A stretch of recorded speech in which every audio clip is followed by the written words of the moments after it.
The first question is pertaining to the sisters who were pregnant, then after they give birth, they were breastfeeding, so they missed many days in 2 consecutive months of Ramadan. The ahkam are as follows. When a woman is pregnant, when a woman is breastfeeding, this is not like a default answer. Every pregnant woman, every breastfeeding woman can skip fasting. No, because it depends on the health condition.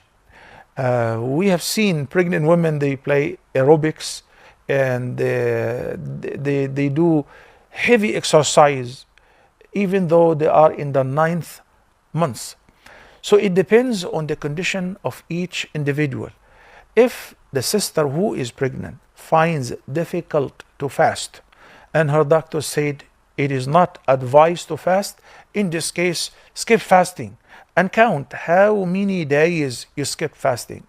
Some sisters, they do intend to fast, but in the middle of the day, a couple days after the beginning, they find themselves in need to break their fast. They feel dehydrated. Bismillah. Eat and drink. There is no blame upon you. And mark it down. 1 or 2 or 5 or 10 or 15 or even the whole month. How many days you did not fast. What do I do with the missed days of Ramadan? Because Allah says, من كان منكم مريضا أو على سفر فعدة من أيام أخر. So the answer is in the ayah. We don't need to make ijtihad. We don't need to ask anyone else.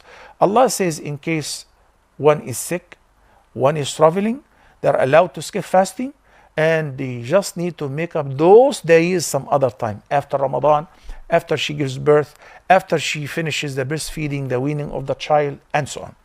And it is obviously known that women who are breastfeeding, sometimes they might find ability to fast.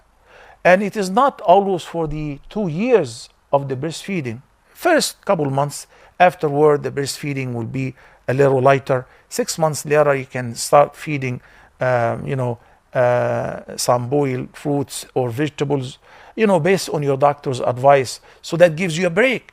If you find yourself capable to fast, Bismillah, begin fasting to make up and remove from the number of days which you skip fasting due to either pregnancy or breastfeeding.